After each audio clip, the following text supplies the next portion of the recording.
there's a fearlessness emerging from the most successful brands where they're less beholden to where they were and they trust in data in a way that lets them move forward and not hide from risk. And they just don't care. They don't have 30 years of CPG advertising that says ads look like this and do that and then this works. And so they just are vomiting stuff. Let's try this and let's try that and let's try this. And it's amazing from a global perspective because you see these markets where they just don't care. I mean, the fearless markets. And so you see these things that don't look like ads or combine content in weird ways. And the people who are deciding don't have in their mind a preconceived sense of what an ad is or how it works. They just want whatever works. Our deepest fear is that we are powerful beyond measure. I will live every day as if there were a microphone tucked under my tongue. It's great to get in the game, but don't get in the game till you understand the rules till you're an insider. Your life changes when you begin having a different conversation in your head. What we need to do in radically deep problems is propose radically visionary solutions. Because the people who are crazy enough to think they can change the world are the ones who do. Greetings everyone, my name is Julie Masters and welcome to another episode of Inside Influence, in which I delve into the minds of some of the world's most fascinating influencers or experts in influence or people who live at the frontier of the next world of influence to get to the bottom of what it really takes to own your voice and then amplify it to drive an industry, a conversation, a movement, or a nation. Now here's today's question. What is pink noise? Pink noise. Now, we've all heard about white noise, and if you've been listening to the podcast for a long time, you will have heard us refer to white noise from a variety of different angles. And white noise is basically the words, the keywords, phrases, stories, and marketing messages in your space that everybody uses. It's the ones that make you sound, if you use them, exactly the same as everybody else. It's the tidal wave of noise that we can so easily get lost within when we're trying to step up and own our space. Basically, the elevator music of influence. So what is pink noise? Well, it's kind of the opposite. Think of the last Netflix series that you dedicated 24 hours of your life to binging, or the influencer that you currently faithfully follow. Combine that with cutting-edge data, throw in some vibes, more on that later, and you have got a whole new world of post-COVID unskippable storytelling. Lost yet? Don't worry, it's all going to become clear. To help translate this new world of storytelling, including pink noise, I enlisted third-time guest and long-time favorite of the podcast, the incredible Ben Jones. Ben Jones is the creative director at Google and head of UnSkippable Labs. Now, UnSkippable Labs is a team within Google designated with the huge task of studying the 5 billion hours of videos that are uploaded onto YouTube every single day. 5 billion of them. Their mission? To work out exactly what makes us press or not press the skip button. You know the skip button on YouTube in the bottom right-hand corner of the screen? What makes us press that and what makes us keep watching? So basically, essentially their entire job is to decode in real time the stories that are attracting and keeping the attention of their 30 million visitors a day. That's an awful lot of knowledge. Now, in this conversation, we jump straight into, this is our third conversation, so we went straight for it. We talk about storytelling in a post-COVID world, how our screen behavior has changed and how many of those changes are sticking around. We talk about the vortex of time, how to make sense of a world where we are so happy to binge season after season of our favorite show. Crazy fact, Amazon now spends more money on content than Paramount Studios, and yet micro content apps like TikTok are still exploding. The power of vibing. This was one of my favorite parts. Power of vibes. Why we seem to be becoming less interested in what you have to say and more interested in the exact flavor of how you say it. Hint here, that flavor should not be vanilla. We talk about the future of creativity, how to trust your instincts as a creator while still making effective data-driven decisions, because we are in a world now where we can make fast, very specific data-driven decisions on any given day. The problem being that sometimes, unless we also listen to our instincts, they can take us in the wrong direction. And finally, quick time versus slow time. The importance of keeping one foot in the frothy present and one foot in the larger cycles of life. Now, I've said this before many times. I love having people back for the second or third time on the podcast. It's always a chance for me to be able to take the conversation in a way that is the road less traveled, exploring ideas beneath the surface of their work and touching on questions that they're currently wrestling with, as opposed to the ones that they might be more known for. And what I loved about this conversation is how open Ben is and has always been in the years since we first connected to completely changing his perspective. He's someone who manages to hold lightly onto his predictions, onto what he believes about what works, what might work, and what definitely won't work. And instead, he holds tightly onto keeping an experimental mindset. Test after test, experiment after experiment, breadcrumb after breadcrumb. And by viewing the future as this vast, uncharted territory, he's somehow able to approach every single change and pivot, not with a sense of exhaustion and defeat, but with a consistent sense of wonder and curiosity. And I think that was my biggest lesson from this conversation. Less energy on predicting what might work, fantasizing about what might work, catastrophizing about what might work, and more energy on actually finding out. Now, for those of you who want to actively find out what it takes to take your journey in influence to the next level, to be seen as an expert in your field, to drive a conversation, to use your voice to build a business, don't forget to hop onto my website or the show notes and download the latest version of my ebook, The Influencer Code. It covers the 7 core strategies and 7 questions that I have found hands down in over 20 years to be the most powerful when it comes to fast tracking your level of influence. Just pop in your email address and it will appear straight into your inbox. On that note, sit back, scroll slowly or not at all if you're driving, and welcome onto the podcast my personal Yoda of digital storytelling, Ben Jones.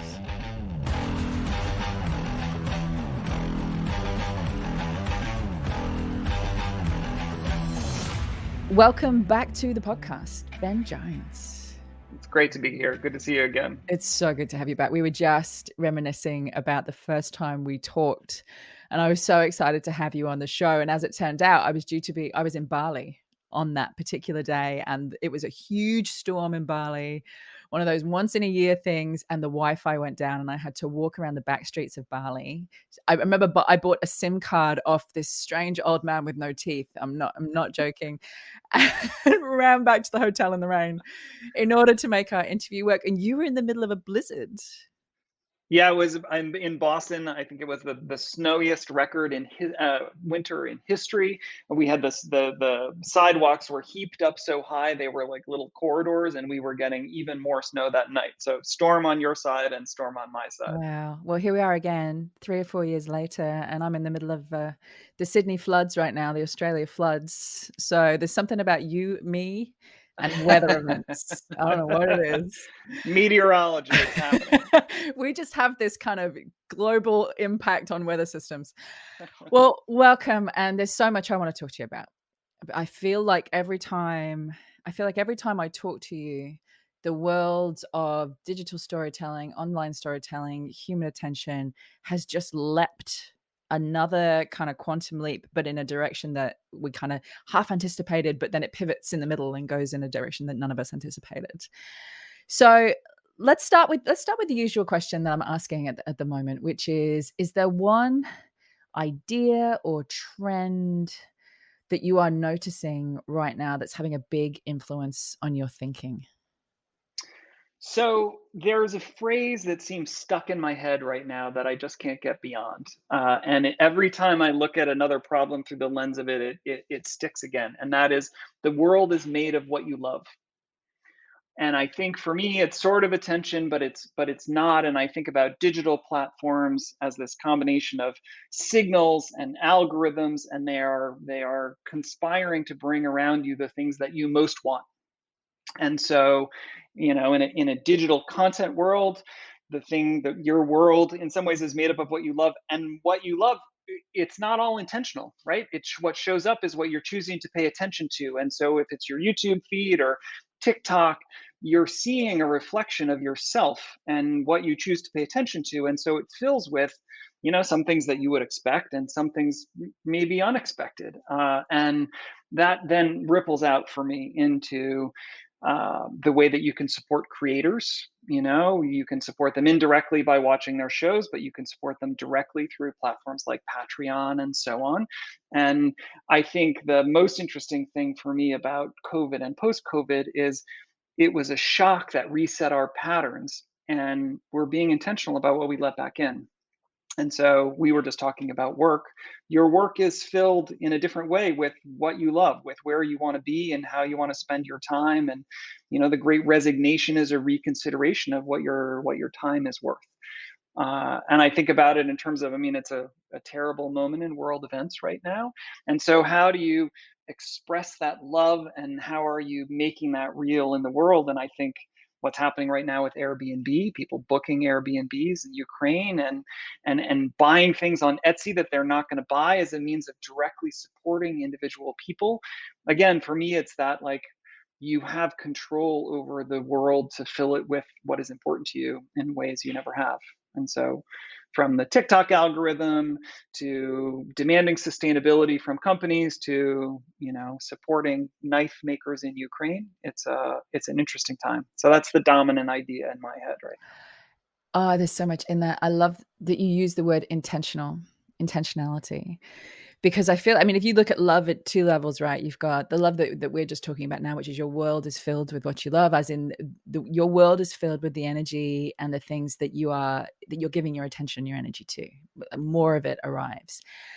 But if you look at love in a larger sense as well, we attract, let's just say in our romantic life, we all go through periods of time where you think, why am I attracting this thing? Like this particular kind of, why am I doing that?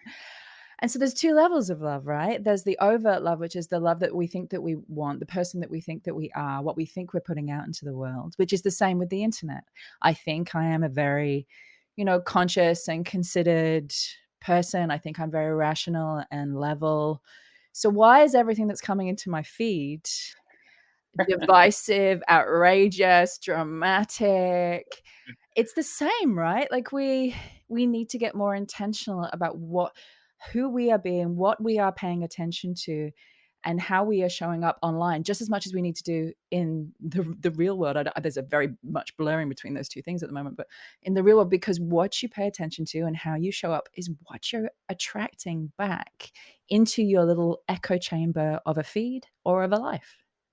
Yeah. I in an earlier generation, the kids may not remember, but when Netflix used to send DVDs, and Yes. at that crossover between DVDs and streaming, either your Netflix queue would be filled with, I had all of these like, European art cinema and Iranian filmmakers on the rise and all these things. Like if there were 700 hours in the day, I was going to watch. But the reality when I sat down at the end of the day, that was not what I sought out. I didn't have the energy to digest nearly as much as I would like. That's also because Netflix was at that stage, the power of the digital world at that stage was they were paying attention to what you said you wanted, right, as opposed to what you were actually doing. And now right. it's paying attention to what you're actually doing. Yeah. Well, talk to me about, I really want to hear about the view that you have right now from your particular helicopter on the world as it emerges from COVID, because your helicopter view has always been fascinating to me. I really believe that the work that you do and that your teams do is at the pointy end of our attention, not where we think we're spending our attention or what we think we're doing with our attention, but what we are actually doing with our attention. Talk to me about what that landscape looks like from where you are. Yeah. So the very first conversation that you and I had, we talked about choice. Mobile video, and the conversations about mobile video were all around length. And what's become clearer and clearer going into COVID and coming out is that choice is what's driving us. And so for us, the screen that is exploding is the living room. The growth is astronomical. It's unbelievable. But the reason that it's exploding is because it provides a different kind of choice. And what we find is People don't care if it's high production value, low production value. They want relevant, they want interesting, they want emotional. They want this world sort of tuned into them, and then they're willing to give it an incredible amount of attention. And the counterweight over the last couple of years has been this explosion of TikTok, which is fascinating, except that TikTok is now 10 minutes long. And it's not about short. It's about choice, and it's about being fed a thing I'm interested in. And if I'm interested in it, I don't care how long it is. And so that piece of like, I don't care what screen it is. I don't care if it's a little screen or a big screen. It is the thing that I want. And as we've been home, it has been a big screen. I like a big screen and I can see. And as we become more mobile, I think it'll be both together. And so for me, this question of, how do you get people tuned into you is the core strategy, especially for brands who are trying to change their trajectory. I know your countryman Byron Sharp is a big, mental availability and salience. And if you've had a decade or 2 decades to build your brand, I think that's true. But if you need to change the trajectory of your brand, I think you need to get people to tune in. And so we've been talking with brands about this idea of big stories, of a story that's long enough and interesting enough to get people to change their mind and change their heart. And then, yes, this whole universe of reinforcements of on shelf and short messages and 6-second ads and like all that stuff has to work. That whole world, I think, is going to get much more automated. It's getting better. Short video, display ads, messaging, all that stuff is tuning into people. But at the heart of it is a big story. And those big stories, the place we saw it the most striking was fashion and luxury. And if you had said 5 years ago that fashion and luxury brands were going to focus in on the world of YouTube, people would have thought that's ridiculous. It's cat videos, it's low quality, and why would a Louis Vuitton or a Balenciaga, why would they be living in the YouTube world? Well, all those brands in COVID, when they couldn't have the fashion show, they all moved them into YouTube, and they were either live shows or they were long videos, 10 minutes, 11 minutes at a time. Because if you're selling a brand with that depth and richness, you need the time. And really, the only place where you can get that time is on YouTube. Is the time, it's the fidelity, it's the depth. You can have sound. And so we saw all of these big Gucci, Prada, these major brands for whom the core of their brand is incredible storytelling, telling these big stories, rich, deep, human, and then this whole universe of invitations. So that's what we see going on. It's this choice-driven world where this question is, how do you get tuned into? And it's anchored on stories that are not 15 seconds or 30 seconds. They're 2 minutes, 5 minutes, 10 minutes long. I really want to dive into the idea there of big story, because it seems counterintuitive, right? Like we talked the first time we chatted, for anybody that's listening, well worth going back to that original conversation, even just to compare the world that we were talking about then with the world that we're talking about now. We were talking about the Netflix effect and the fact that our brains have been rewired for story, including the importance of trailers. Having a compelling trailer, having compelling short form that leads to your long form. And that's the world that you operate in, right? YouTube, Unskippable Labs was about how to not get people to press skip after 5 seconds, how to have a compelling enough trailer so people want to continue watching. What's the link there now between these big stories that you're talking about, which I agree wholeheartedly with as somebody who's a fan and has made my whole world and career about the big stories? What's the link there between the short form, the trailer? What does that need to be in order to get me to show enough interest to jump into the big story and commit myself to it? Yeah. So when we first talked, a lot of our team's focus was on that 5-second window and getting past the skip button. And then the idea was, if you have them past the skip button, maybe you can tell a longer story. Now what we've done is broken down sort of the 2 to 3 minute length, which is kind of an optimal length in general. You can do longer than that, but sort of 2 to 3 minutes is the sort of most effective.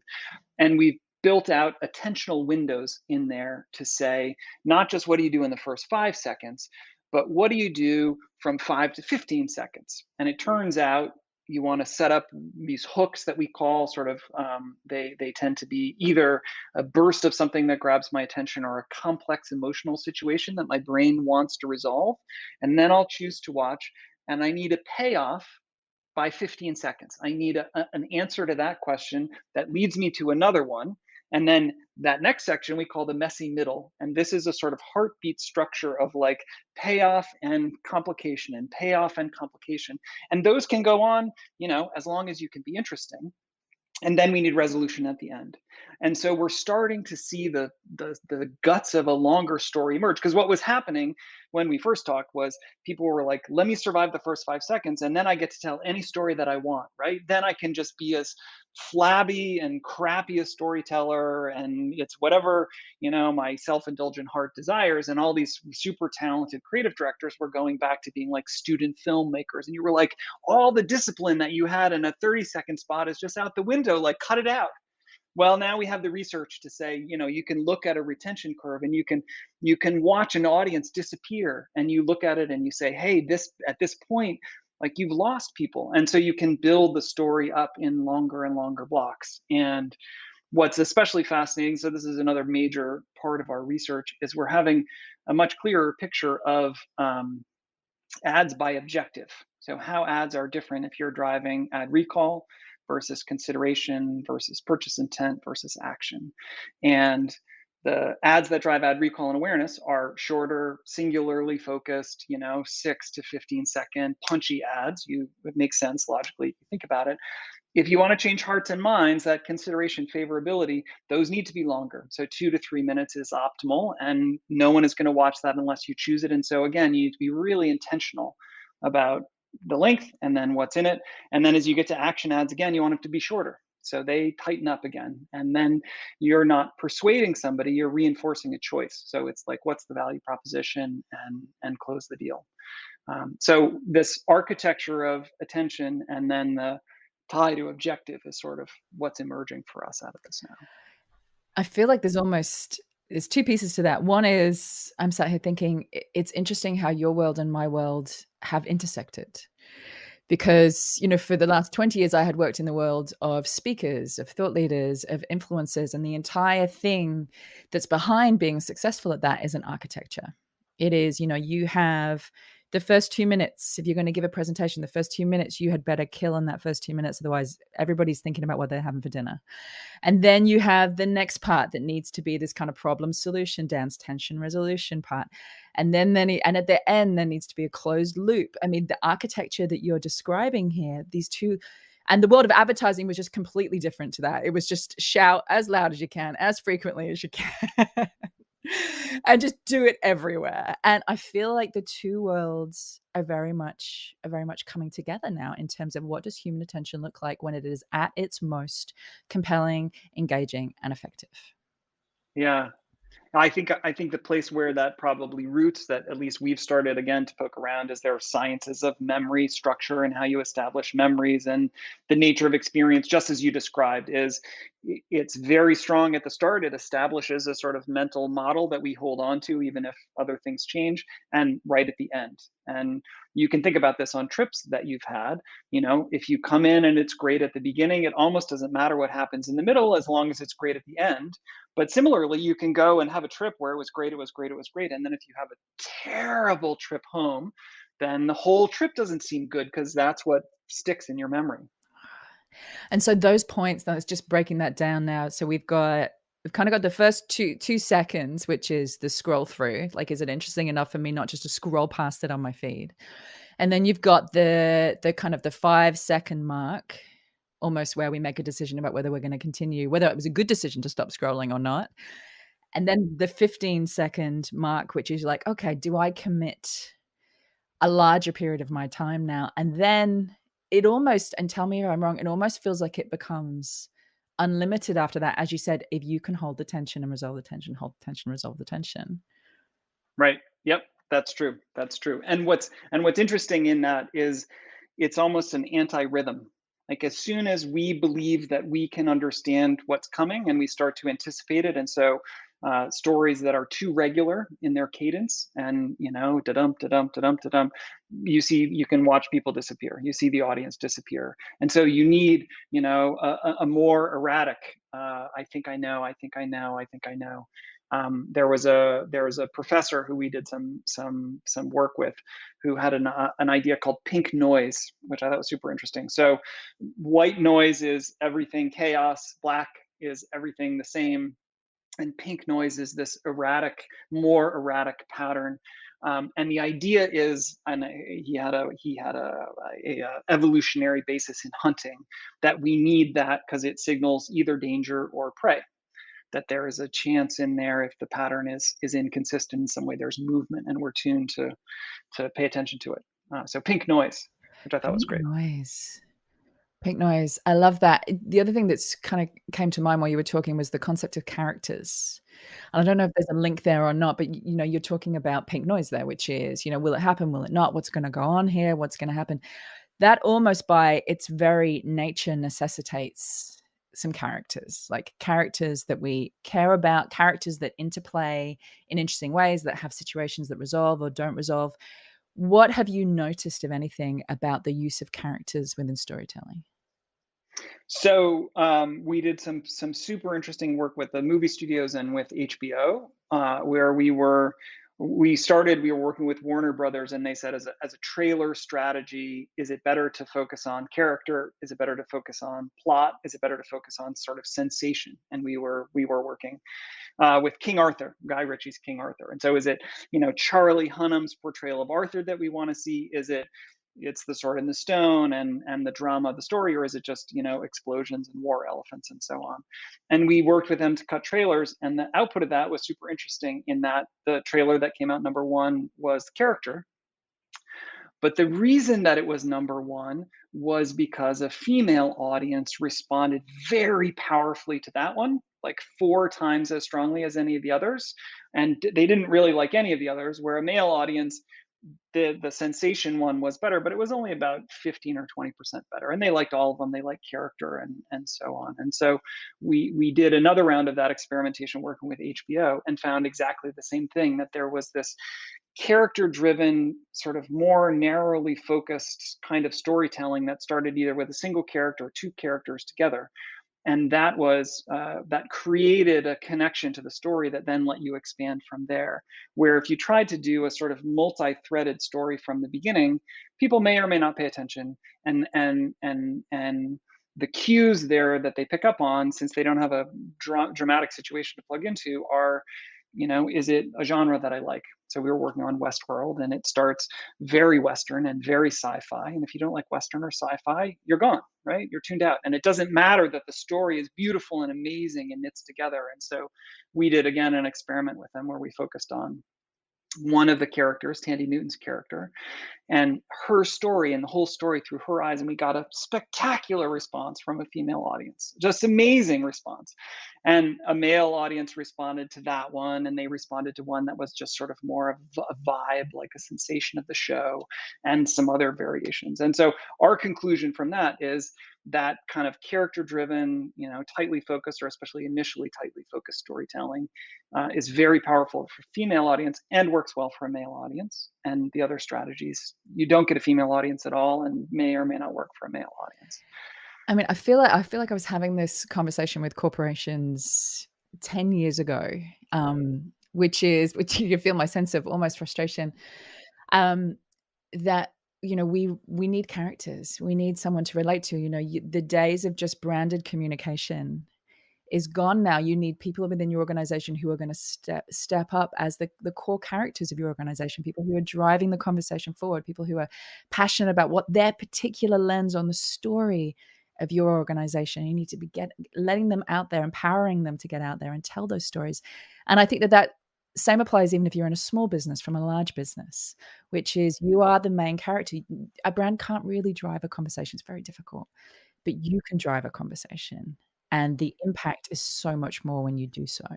Have you been noticing something similar when it comes to advertising in general, that it's the human voices?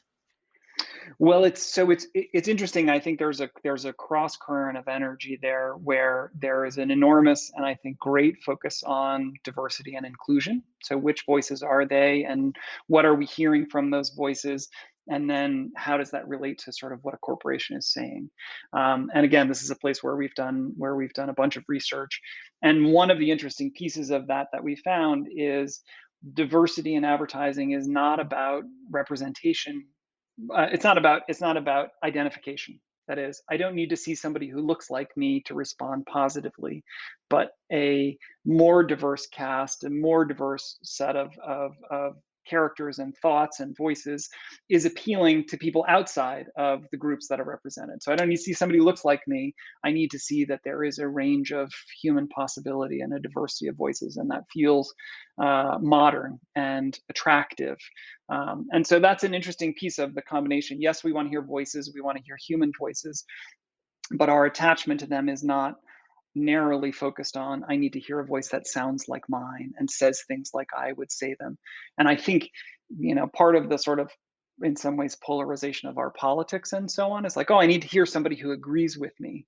And in the advertising world, we're not seeing that. Maybe in political advertising, but in brand advertising, in beauty, in auto, I want to see a range of life that has space for someone who is like me, and that is represented by a range. It's not represented by somebody who looks just like me. I don't need to see, my mirror image.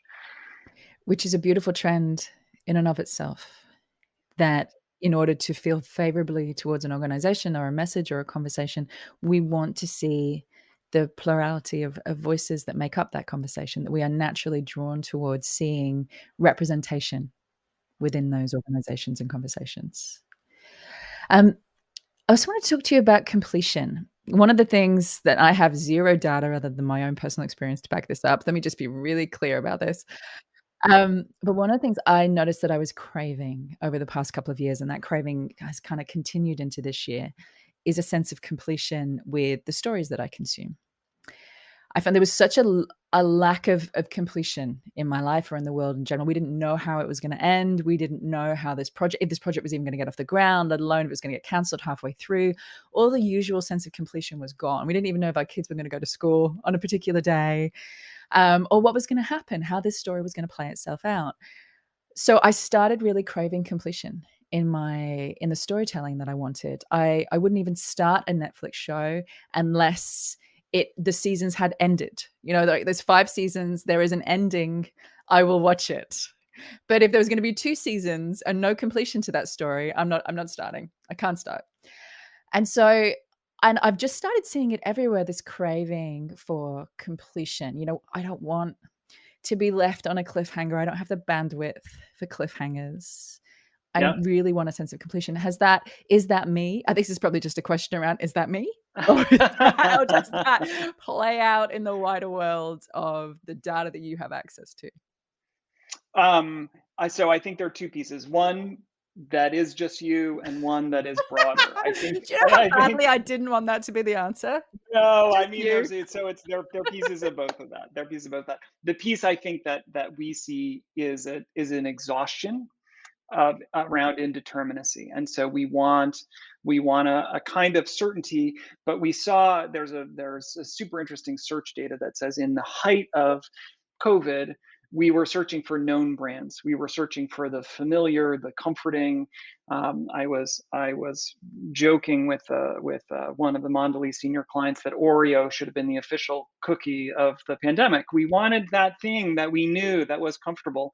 And as the conditions have started to lift, now there's a pivot, and we're looking for new experiences and fresh experiences, and we're opening up a little bit. And so the generic searches have re-overtaken brand searches, and so people are starting to open to new experiences.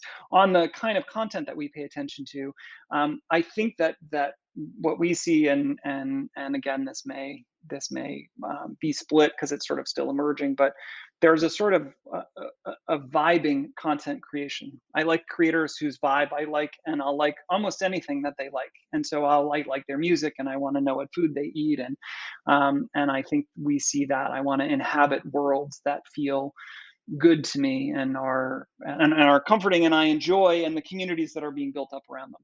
And so I think that I don't see closure in those. I see continuity and I see spread. I want to love the things that they love, and I'm interested in going where they go. And you can see from the rise of the creator influencer culture and their collaborations that those worlds sort of cross pollinate and go out. That's really interesting. I just want to pick up on that word that you used there, which is vibing, which sounds like it's fresh out of the 60s. But I think genuinely I get a sense of what you mean when you say that word, because you're right. There are communities popping up around a certain feeling around, and there's usually a person at the nexus of that. There's a person right at the epicenter, or at least a collection of people at the epicenter. But let's pare that back a second. So if there are, which there are, communities popping up around a feeling or a vibe, if I'm somebody who wants to start out in that world, if I'm somebody who wants to create a community, not necessarily around a product in particular, because productization comes later, but a particular feeling, a sense of state of who I am, where I am in this place and time, come join me if you feel the same. What guidance would you give them in terms of how to start building momentum around that? So I'm going to go back to where I started, which is the world is made of what you love. And what I say is love that thing that you love and go in as far as you can. And the thing that we see from these creators is a sort of a call and response tuning of that. People who are like, I put my weird thing out there and I didn't know there was this whole weird community of people, and they build, and the thing that you love, as the community responds, you see like, oh, it isn't like that, it's like this. And um, uh, one of my favorite creators is a guy Babish. He does a show called Binging with Babish, and he loves pop culture and he loves cooking. And so a lot of his, I mean, he has a whole bunch of different stuff, but a lot of his shows are making, the Krusty Burger from SpongeBob SquarePants, or the Madame au Chocolat from Grand Budapest Hotel. And so he's plugged into culture, and then he makes the food from that thing, and how does it go and how does he recreate it. And and again, he started out like, who has a weird brain like me who wants to actually make a Krusty Burger? Well, it turns out millions of people do.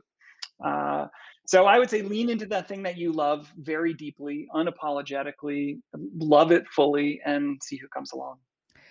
I think there's also impact there to be had at the intersection. The collision of two worlds is something that we find deeply fascinating about the collision of two worlds. As you said, the collision of movies and a love of cooking. When those two worlds collide, it suddenly gets really, really interesting. And I see that there's actually a woman based here in Melbourne, and she has a bakery in Melbourne, and she was an astrophysicist, and she used to work with Formula One cars to try and make the Formula One cars as fast as they could be. And she traveled the world working on Formula One cars. And then one day she was like, I need to take a bit of a sabbatical. She loved croissants. And so she went to Paris and she studied how to make croissants. And she came back to Australia and she thought, what if I take everything I know about physics and science, and what if I combine it with the world of croissant making? And so she started this bakery in Melbourne on the intersection of those two worlds. And everybody became so fascinated with what she was doing that her croissant was voted the #1 croissant in the world by the New York Times. Amazing. A woman out of Melbourne. But just how drawn we are to people who take one world where we have kind of intrigue and interest and combine it with another where we have intrigue and interest. Amazing. I also think if you don't love it, nobody's going to love it. And so, for the people who are like, oh, I want to be an influencer and they're chasing and chasing and chasing and chasing, like, you're not going to love it. And so you need to find a thing that is very fundamentally you. And I think people will respond to that genuine, authentic energy and the worlds that you bring together in it. And that's the fun part about the creator universe for me, is these people, and you're like, wow, your brain, it goes this, you love that thing and these and this and the other thing. And to your point, it's not about, their car blogs or shaving or whatever, but it's the people who are like, I love this thing, and go deep in it. I think that energy draws us a lot. And also the intrigue of the things that you don't understand. I will never understand unboxing.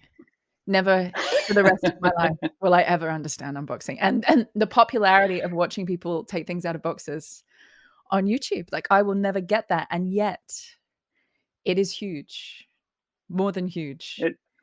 It made my wife crazy, but for a significant period of time, I spent time watching videos of other people playing video games. And she's like, "Well, why don't you just play the video game? Like, if you like it, play the game." And for me, yeah, it's great to play the games. They're fun, but there is an exercise of skill and an entertainment in that, and a lack of commitment. Like, I don't always want to spin up and play the game. I want to just see somebody do it and unlock it. And on a pretty fundamental level, is there a difference between enjoying watching a basketball game or a tennis match or a video game where you see universe unfold and you see the exercise of skill in ways you appreciate?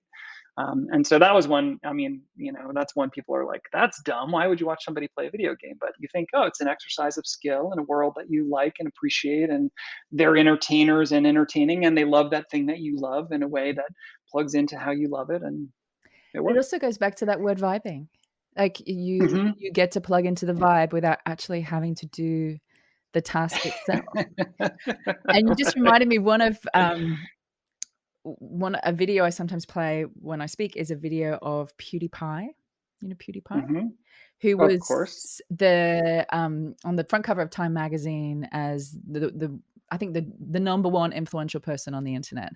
And all he does, for those of you who have never heard of him, is he plays zombie games. That's it. That's his thing. He films himself playing zombie games. And he's so entertaining while he does it, because I've watched a few of them. He's so entertaining while he does it that I mean, I don't know how many gazillions of followers he has, but it's a lot. But you're plugging into his vibe. I'm going to start using this word everywhere now. The vibe of him doing it.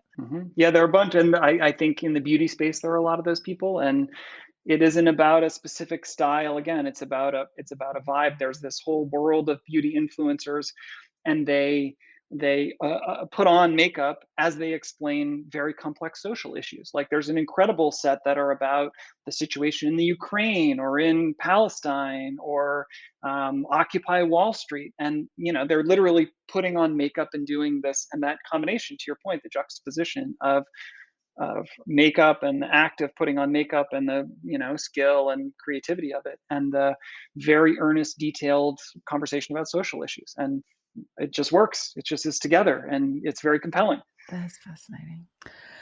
I want to talk about the weird world of ads just for a second, because that is your world. And you sent me an email before this conversation. And, I love talking about ads. I have very little credibility in that space. It's not a world that I have spent much time in, but I really do believe that the pointy end of those who are spending incredible sums of money on figuring out what works when it comes to advertising, experimenting, throwing things at it when there's high stakes involved, that's where the pointy end of finding out about human attention really lives. And you had said, I can't remember what I asked you, but you had said they're longer and shorter, more experiential, longer stories, sometimes people, sometimes only products. It's evolving super rapidly, and it is a whole new world.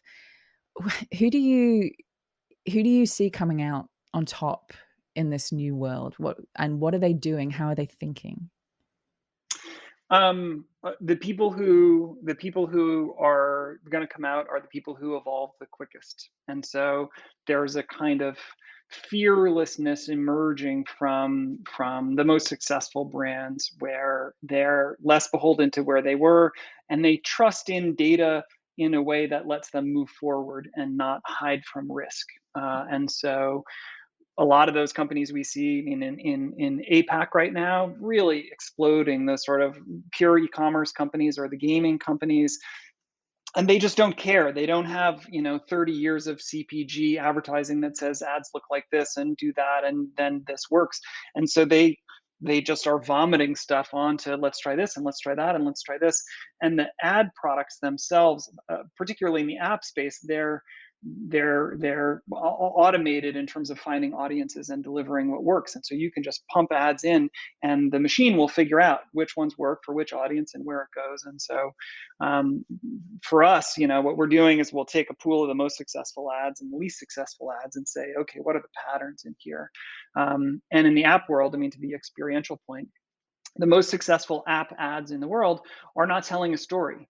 They are showing you the experience of the app. They just drop you in the middle of it. and you're just in the app, and they work fantastically well. In the first, you look at the first 10 of them and you're like, this is weird. And then you look at 100 of them, 1,000 of them, and you're like, this is the thing I'm looking at it probably on my phone, and it looks like it's a part of my phone, and I don't know, I can see myself in it, but it's not a story about the app or the idea of the app or a feature benefit of the app. It's like, it is the app. And that experience is the thing that drives, mobile game downloads and e-commerce app downloads and so on. And you can't get there from, I spent 20 years at P&G, and I know how advertising works. And so you got to, jump into the deep end of the pool. And it's amazing from a global perspective, because you see these markets where, they just don't care. I mean, the fearless markets. Israel is an incredibly fearless market, and if it works, they don't care. And so you see these things that don't look like ads or combine content in weird ways. And the people who are deciding don't have in their mind a preconceived sense of what an ad is or how it works. They just want whatever works. And so they're our best and most leaned in experimentation partners, and they're opening this door to 8-minute long ads and these ads that have no experience, but to your point, just vibe. And what's the right combination of sound effects and music. And we saw a whole wave of ads that had like hardcore, jazzy rock electronica, like, and that's not what people want. That didn't work. People are like, oh, we have to, people are desensitized, and we got to sort of shock them into paying attention. And to the point of vibing, all these lo-fi ads came out, and they had music, and they were just cool and chill, and you were like, oh, this, more like that. And so then you start to see, it isn't what I thought, it isn't what I thought, it isn't what I thought. So that's what we're seeing. It's the evolvers.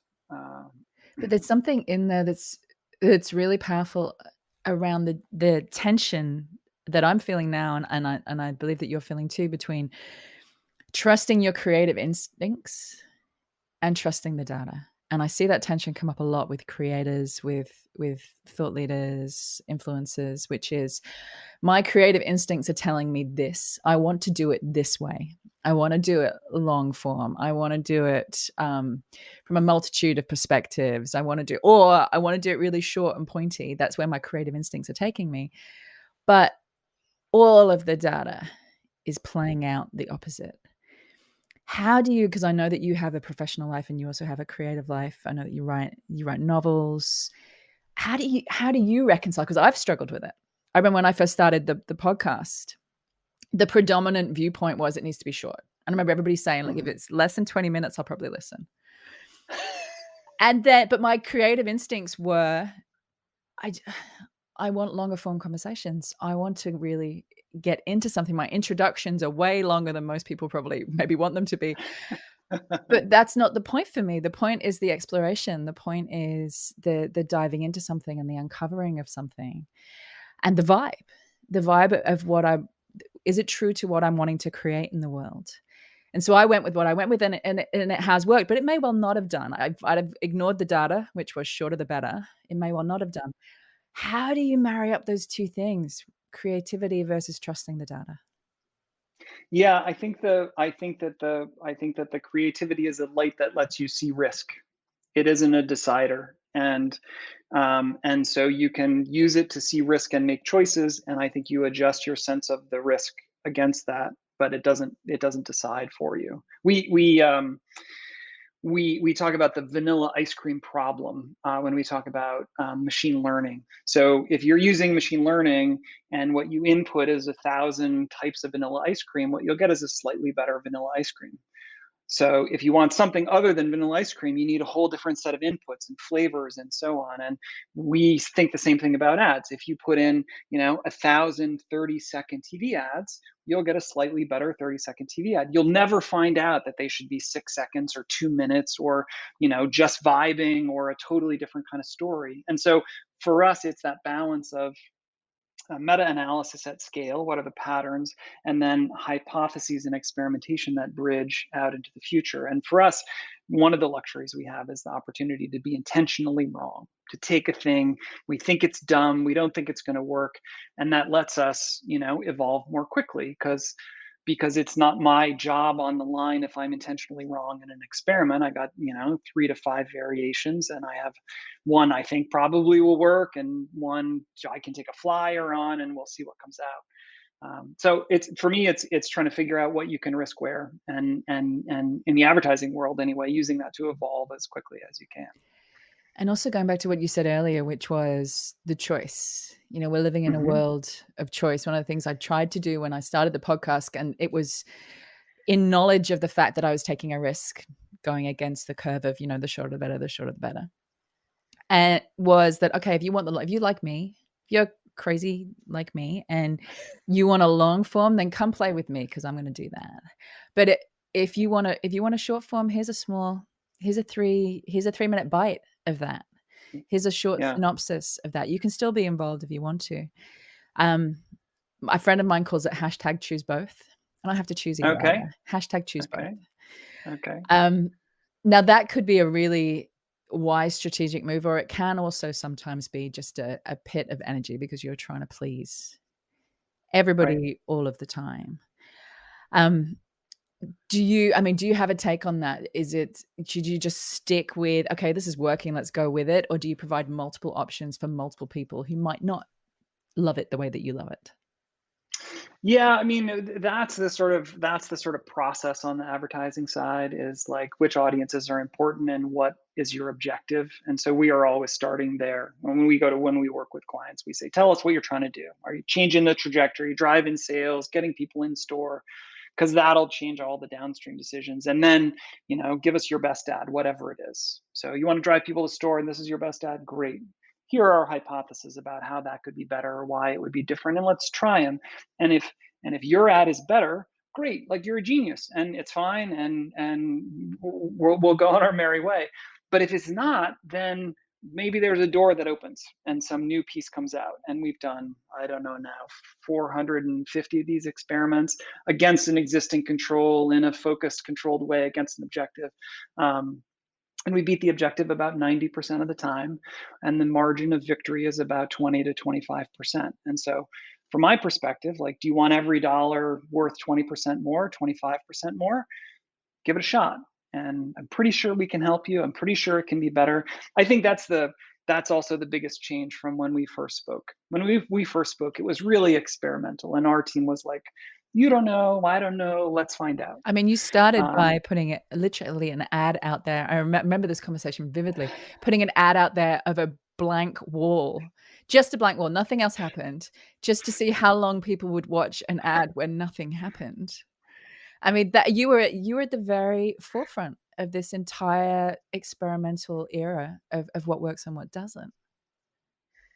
Right. And now we know. Like now we know all of the stuff we didn't know then, and the data sets are knitting up. So now it's not just, when we first started, it was just, are you paying attention or not? And then it was brand lift and conversion. And now it's validated by MMMs at scale across 11,000 ads. So if you do the top 5 basic pieces of our guidance, then you'll see a 30% increase in short-term sales and a 17% increase in long-term brand contribution, validated globally by Nielsen. And how can we find those top 5? For anyone who's sitting there going, like, literally just picked up a pen and said, I'm going to write down those top 5, where can we find those top 5 pieces of guidance? Think with Google. We'll have an article on ABCD and ROI, and we have a bunch of research there that is very concrete and says, here are the things, validated against Kantar's data set, validated against Nielsen's data set, and we will we'll put a copy of that in the show notes as well. I'll grab a copy from you and get it up there.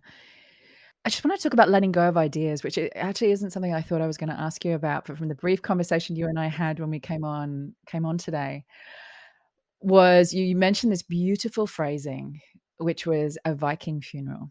And you said that there was, you had mentioned Unskippable Labs, and you had mentioned different ideas, and the importance for you and your team, your army, as you call them now, of, I think it's 750 people. Was it 750 across the world? That was the army we let go. Yeah. Yeah. The importance of giving something a Viking funeral, of fully letting an idea, a project, a birthing go, so that you can actually move on with full energy and access to full resources. Where did you come across the need for that? We were wrestling with the decision at all. So I had built this brand, Unskippable Labs. It was, me part-time, and then me and a scrappy little team. And then we built this sort of global business on the back of volunteers, 750 part-time volunteer, 20 percenters, all these amazingly talented Googlers. And it grew in this incredible way. And we got to this decision point where we were too big to just be this rogue operation, but we were also not aligned with all of the channels and processes of the teams that did this professionally and the sellers that all needed it. I mean, Google's 200,000 people, so 750 person army sounds pretty big, but there are reasons that that scale exists and people who are professionals at it. And so we had this moment of like, do we give up our precious little brand, which we grew and I love, and I sweated for and bled for and sat in 1,000 airports for, um, and in favor of building this global creative organization, which was my brand and some other people who had powerful brands that were very compelling and had traction market and so on. And so we all kind of held hands and said, we're going to be Creative Works. That's our global brand. There's a branch in Australia and all the countries around the world where we do business. And the scale worked. So my team went from doing sort of 700 engagements a year to this last year, the large global org, not all my team, but the org will do 7,000. So we're 10x bigger in 2 years. And we went from touching a bunch of different brands to touching a huge volume of the brands that are on YouTube, and we'll have our hands in $2 billion worth of ads this year. And that's the scale I couldn't have done as Unskippable Labs and my little, band of pirates. But there's a letting go that's involved. Yeah, there was a morning. Yeah, and I love that you use that language, because there's a letting go of something that, as you said, you've sat in 1,000 airports for, you've bled, blood, sweat, and tears for, you've cried over. Like, there is a letting go and a funeral almost that needs to occur for you to acknowledge the fact that this is now done, to close the chapter. What Right. do you do for that? Is there a ritual involved in that? I mean, there was probably more drinking involved than is prudent to mention on a family podcast. You see, I'm more of a climb to the top of a mountain, write it down on a piece of paper, burn. I'm a bit more of a big ritual kind of lady. Yeah, no, I mean, I wish we had an actual Viking funeral. I think that would have been very satisfying. But we got the core group of the team together and acknowledged that it was an extraordinary thing that we had built, and that we had, it was an amazing opportunity that we'd had. And now there was a new thing, and it was going to be shaped differently and look differently, and it wouldn't feel the same. And you can always feel a little pang. There's a little mourning that goes on, but the new things that we're able to do and the talent that comes in. I mean, I'm a big believer in the idea that more smart people don't work for you than do work for you, however smart you are, even if you're Google. And so trying to stay as permeable as you can be. I think that's an interesting piece about the job now for me, is the space continues to explode from a black ad, 5 years ago to now there are huge third parties that are very successful, very talented, who are using machine learning to analyze creative, to whole agencies that are built up around creative effectiveness, to obviously our whole team, products being built within Google that leverage creative effectiveness at a different sort of scale. And so for me, it's fascinating. And the leadership challenge is to say, what's the right place to be involved, and where do you land? Are you moving more in a product direction, so things change at the root and then go downstream? Are you more client direction because they're moving fast and they have business imperatives?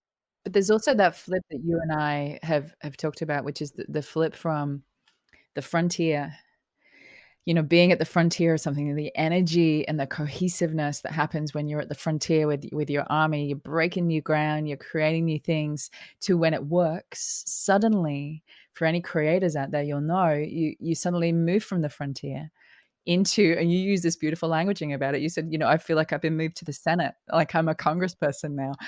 And as I said to you, when you mentioned it, that speaks to your flexibility as a human being, that you can go from frontier to Congress, because not many people can. Most people have a natural environment that they thrive in. How how have you managed that adaptation within yourself from being at that frontier to suddenly being a congressman? Yeah, I mean, poorly, I'd say. You can ask my team I'm for so glad details. that that But was there's your response, because I managed it poorly too. it's a different set of skills. I worked in venture capital for a while, and I was at the early stage investing part of the business. And one of the things that happens there is with investment comes a professional CEO, and so a founder builds it and carries it, and then they become chief product officer or chairman. But there's a recognition in that world that comes from investment to say you need somebody who can grow, from 10 million to 100 million, and it's a different set of skills than from 0 to 10 million.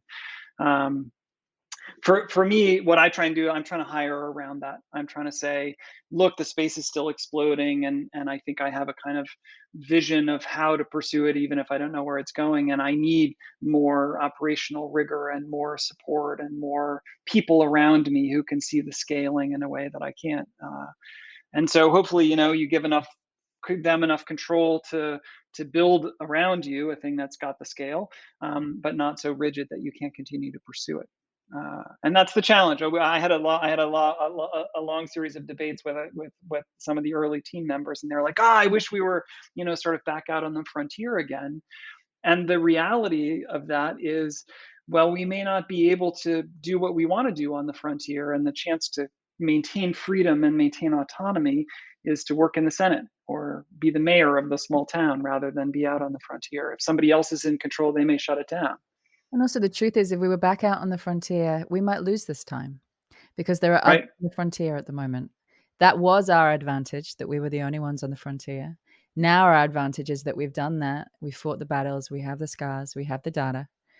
Now our advantage is to step back and to use the scale and experience that we have to drive the conversation. Right.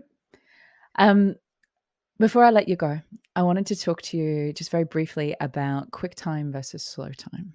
And this goes back to what we talked about previously, which was the let's say intersection or the friction between trusting your creative instincts, your creativity, and the data, following the data. And I know that you've written 2 books. So you've written one book. I'm on the second one. I've written one, and I'm working on the You're second working one. on the second one. I'm going to say that Yeah. you're in the process. It's going to be. Yes. But one about, I think you've called it the frothy present, which is, everything that's happening in real time that we're learning that needs updating every 5 minutes. And then this other book that you're working on, and the perspective that it's given you working on 2 very different timescales. Yeah, I mean, my daily life is this froth. It is like, what is TikTok doing now? What is YouTube doing now? What And is there's the a panic creators? What is in the that, ecosystem? right? Yeah, yeah, yeah. And it's a weird, like, your nerves are jangly, but also it's soothing to have all those new information. And then at the same time, this second book I've been working on, it's closing in on 16 years that I've been working on the second book. The first one took me about 8 years to write and got published. It's out. It's called The Rope Eater. And I like to say that it did well enough that my editor still takes my calls, but not so well that I'm not doing this. So somewhere in the middle. And when I sold it, I made the decision to say, I don't want to write the kind of books I would need to write so that, I make sure my kids have shoes or food on the table. And this is the other side. This is, 16 years later, and it's coming along. I think it's compelling. I think it's interesting.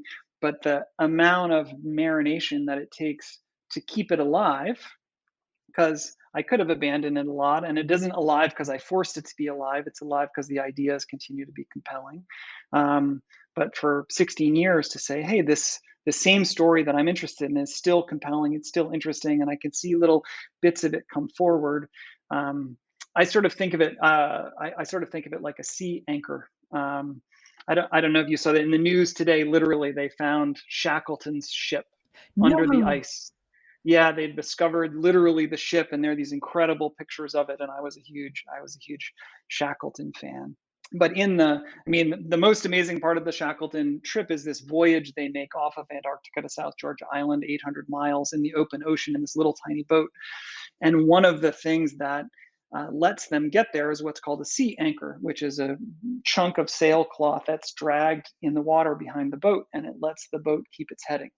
And the sea is, huge waves and gales and all the craziness, but because that sea anchor sits below, it maintains its heading. It holds the boat on course. And so for me, I think of the novel writing as kind of a sea anchor, below the froth, sort of way down deep. I hope, plugged into some very fundamental energies about what's interesting in the world and what it means to be alive, and how the world moves forward or doesn't move forward. And I don't know, maybe another year or two it'll be out, and we'll see whether that's the case or not. But it stays alive now. How do you make time for both? I had a fascinating conversation with Dory Clark, crazy author, Thinker Top 50, and her latest book it's called Playing the Long Game.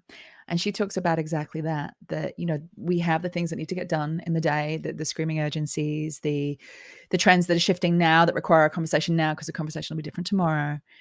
And then we have for a sense of spaciousness, for a sense of moving forward over the long term, we have this long game that we're playing. And it might be investing in our passions. It might be following a storyline that we've been following. It might be working on a side project or a side hustle. How do you make space for both of those things? Because I know for me, it's my creative life that bleeds out when I'm in the middle of the froth. I can get very involved in the froth. I'm going to answer this the same way I answered your last question, which is poorly. And I don't think that it's I haven't had the discipline to say I'm going to write an hour every day or anything like that. There have been months, huge chunks of time where nothing has happened because I was essentially building a startup or in those 1,000 airports. But for me, the book didn't die. And I would think I hadn't thought about it for a long time, and then I would read a book and some line would speak to me or some image would come, and it was just so clearly connected to the same story, and a little piece builds up and a little piece builds up, and and now I've got 90,000 words of pieces, which is long enough for a book, but it needs massaging and cohesion, and COVID's actually been really good for that. I had a studio, and I got in the studio regularly, and I made much more progress than I'd made in a long time. And so we'll see what happens when we get to RTO, but hopefully I can squeeze the book out before the world spins up too crazily again. But there's something beautiful in there about the charge.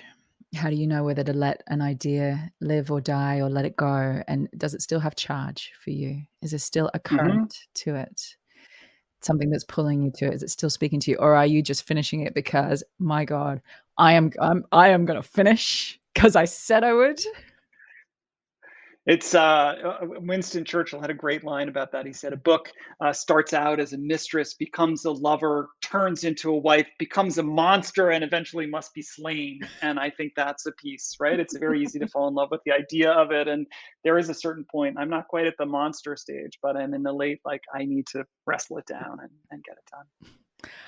Well, to come to a close, if there's a piece of guidance or a thought that you want to leave anybody who's listening right now that is wrestling, let's use that word, wrestling with this new age of storytelling, and as you said, it's a whole new world right now that we're entering into that's moving just as rapidly and the rules are just as unpredictable. What would you leave them with if they were going to write one thing down on a Post-it note and put it on their desk? I would say experimentation is the best practice.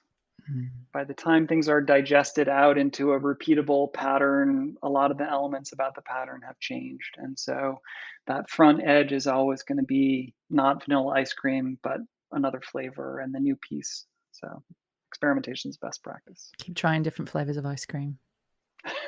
Or things that aren't ice cream. Well, Ben, thank you. I have no doubt that you and I will be talking in the middle of another weather condition, probably 12 months.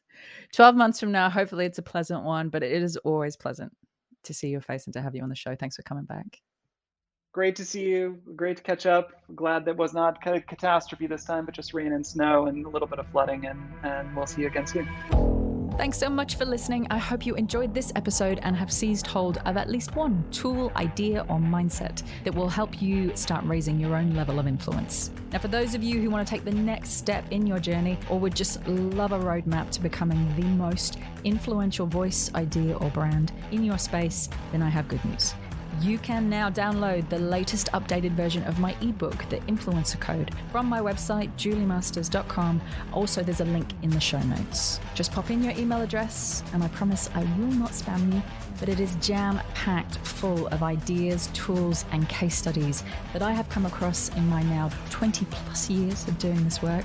Not to mention the 7 areas and 7 core questions that I have found to be hands down the most valuable when it comes to immediately lifting your ability to make an impact. Download it, keep it, share it, juice it for all it is worth. I hope it makes a massive difference in both your career and your business. Thank you always to my co-founder and the main brain behind this podcast, Lauren Kelly.